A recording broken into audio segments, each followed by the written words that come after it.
Hai, Assalamualaikum.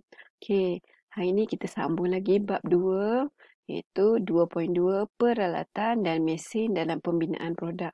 Okey, di akhir pembelajaran, murid dapat kenal pasti peralatan dan mesin dalam pembinaan produk untuk memotong, membentuk dan juga membuat kemasan dalam pembinaan produk. Okey, juga murid juga dapat memilih peralatan dan mesin yang sesuai dengan menggunakan teknik betul untuk memotong, bentuk dan membuat kemasan.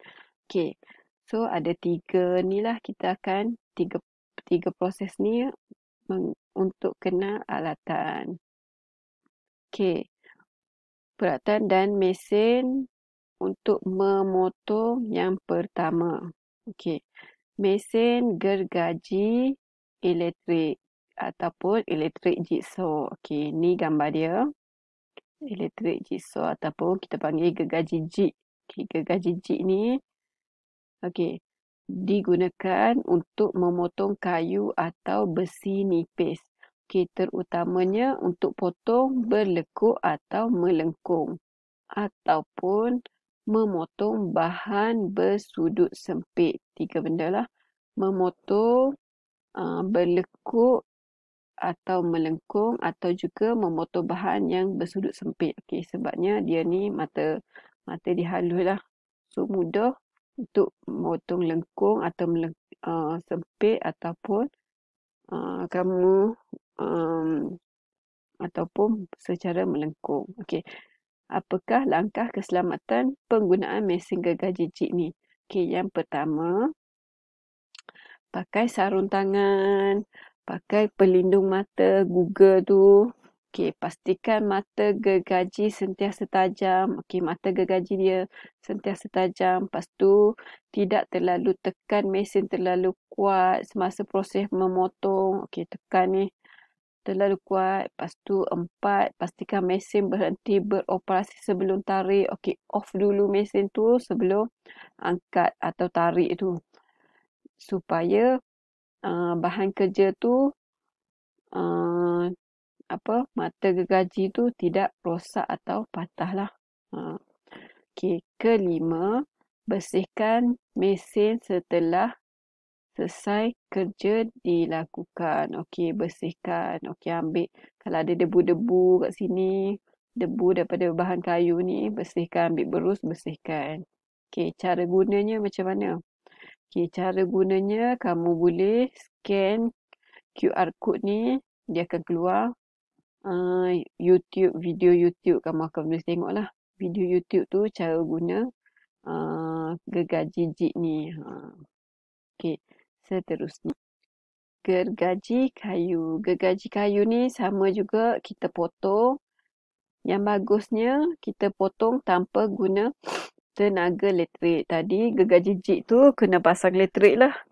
Baru boleh guna. Okey, gergaji kayu ni kamu boleh potong macam tu je. Ada gergaji boleh potong dah. Okey, yang bagusnya dia mudah digunakan dan juga kalau dia tumpul kamu boleh asah mata dia. Boleh tajamkan semula. Lepas tu dia juga mudah digunakan. Okey. Macam mana, apakah cara langkah keselamatan penggunaan gergaji kayu ni? Okey, yang pertama, guna jenis gergaji yang betul dengan jenis kerja yang dilakukan. Okey, nak buat kerja apa, pastikan jenis gergaji yang mana. Okey. Yang kedua, pastikan mata gergaji dalam keadaan tajam. Sama juga dengan gergaji jig tadi. Okey. Yang ketiga, bahan kerja mestilah diikat dengan rapi pada ragum supaya tidak bergerak semasa memotong. Apa tu ragum? Okey, ni Kalau kat bengkel RC tu memang ragum tu memang ada dah lah. Ada kat meja, kamu just letak bahan kerja, letak kayu tu, kepit. Ataupun ni kita nampak seperti apik G lah. Ataupun kalau kat meja bengkel tu, ragum meja untuk apik bahan kayu yang kamu nak potong tu. Okey, akhir sekali, letakkan sedikit minyak pada bilah setelah selesai menggunakannya. Pasal apa? untuk elakkan dia daripada berkarat. Bila siap dah kerja kita, habis dah semua projek, kita akan minyakkan dia. Lepas tu baru kita akan simpan supaya kita nak guna lagi tahun depan, gergaji ni tak berkarat lah. Seterusnya, mesin pemotong kayu. Okey, ni gambar dia. Mesin pemotong kayu. Okey. Kerja dia melakukan pemotongan kayu secara tegak atau serong. Okey, dia juga boleh dilaraskan mengikut sudut-sudut tertentu. Okey, ia boleh laraskan ikut sudut-sudut tertentu. Okey, tengok gambar. Okey, ni cara dia. Boleh laraskan mengikut sudut-sudut tertentu. Okey, ni proses memotong secara tegak. Okey, ni proses memotong secara serong.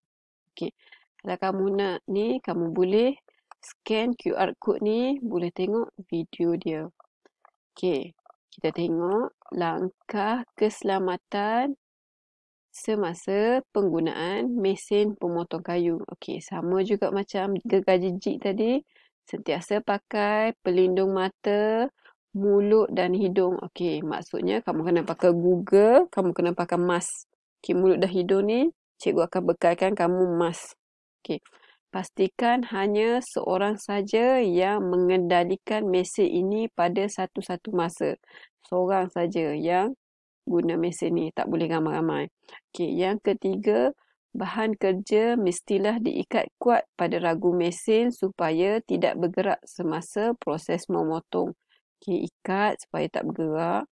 Yang keempat, jangan sentuh mata pemotong yang sedang bergerak. Okey, jangan sentuh Ia memang tajam, boleh terpotong jari kamu. Okey, kita sayang jari kan. Okey. Nombor 5, pastikan mesin dibersihkan dan suis dimatikan selepas kerja selesai. Okey, bila buat kerja ni, keselamatan adalah keutamaan. Berhati-hati. Yang keempat, pemotong paip PVC. Okey, alat ni kamu pernah tengok kot. Alat ni digunakan untuk potong paip PVC. Paip PVC tahu kan? Paip kat rumah kamu tu, paip air tu. Okey, paip air dan juga paip yang digunakan untuk kerja pendawaian elektrik. Okey, ni gambar dia untuk potong paip PVC. Okey, cara potong dia. Okey, kamu letak dia punya paip tu, lepas tu kamu tekan. Okey. Yang seterusnya, pemotong paip galvani. Ni pemotong ni untuk potong paip juga, tapi potong paip besi. Okey, setengah rumah pakai paip PVC. Paip ni PVC ni paip plastik. Okey, ni setengah rumah kamu pakai paip besi. Jangan-janganlah rumah pakai paip besi. Tapi ada rumah yang pakai paip besi lah. Okey, ni adalah pemotong paip galvani, paip besi ni. Okey, yang biasa digunakan sebagai saluran paip air di rumah.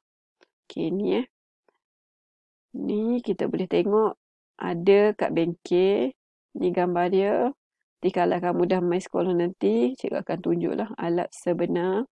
Okey, penggunaan dia. Okey, ni kepit kat sini.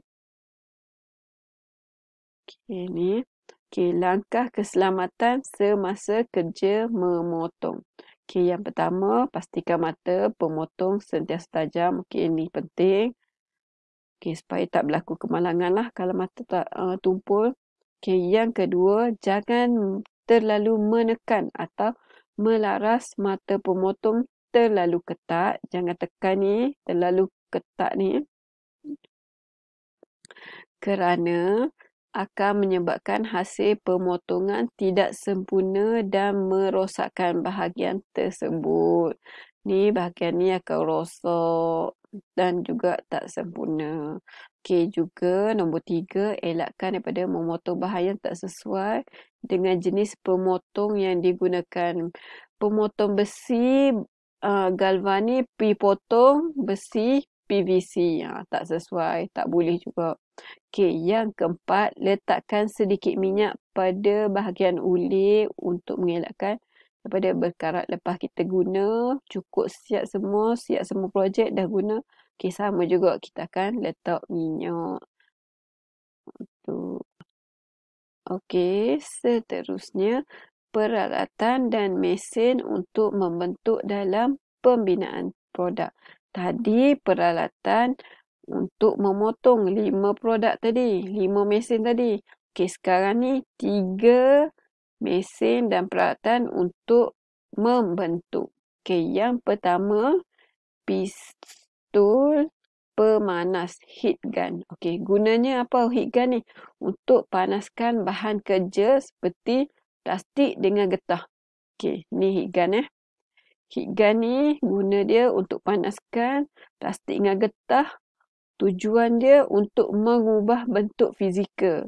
Seperti untuk buat lengkungan ataupun untuk kembangkan dia ataupun untuk buat bengkokkan dia. Plastik dengan getah tu daripada straight kita buat bengkok ke, nak buat melengkung ke. Tu tujuan heat gun ni. Okey, ni contohnya. Okey, ni gambar dia heat gun. Mungkin kamu tak pernah jumpa. Okey, daripada plastik ni straight. Okey, kita pun panaskan dengan heat gun ni. Heat gun ni panas lah. Dia akan jadi panas. Lepas tu plastik kalau panas, kamu pun boleh bengkokkan dia. Okey, heat gun ni kamu nak buat dia jadi macam ni, heat gun, dia pun jadilah kona-kona macam ni. Okey. So, apa langkah keselamatan semasa guna heat gun ni? Pistol pemanas ni. Okey, yang pertama, mesti pakai sarung tangan. Okey, pasal apa? Untuk elak tangan melecur. Nama pun pistol pemanas, memang panas lah. Okey, nombor 2, jangan halakan muncung pistol pemanas terlalu lama pada bahan kerja kerana ia akan mencairkannya. Okey, jangan hala terlalu lama sebab nanti plastik tu akan cair lah, bahan kerja tu akan cair. Okey. Nombor 3, jauhkan daripada bahan-bahan mudah terbakar semasa kerja dilakukan. Okey, nombor 4, jangan sentuh bahagian muncung. Okey, jangan sentuh ni bahagian muncung ni. Kerana akan mengakibatkan tangan melecur. Sebab apa jangan sentuh? Sebab panas. Okey, nombor 5, pastikan alat ni dalam keadaan sejuk sebelum simpan. Kalau kamu terus simpan dalam almari, mau terbakar pula almari cikgu. Okey. Yang kedua, mesin pelarik. Okey, mesin pelarik pernah dengar ke? Okey, ni mesin pelarik. Okey, mesin pelarik ni dia guna untuk bentuk kayu ke bentuk yang dikehendaki. Kayu tu akan dipasang pada mesin ni dan akan berputar sambil dilarik. Menggunakan mata alat khas yang tajam sehingga dapat bentuk yang dikehendaki. Tengok Ni penggunaan mesin pelarik. Okey ni. Okey, pernah tengok tak? Kalau tak pernah, tapi cikgu tak pasti benda ni ada ke tak dalam bengkel kita. Okey, langkah keselamatan masa guna mesin pelarik ni.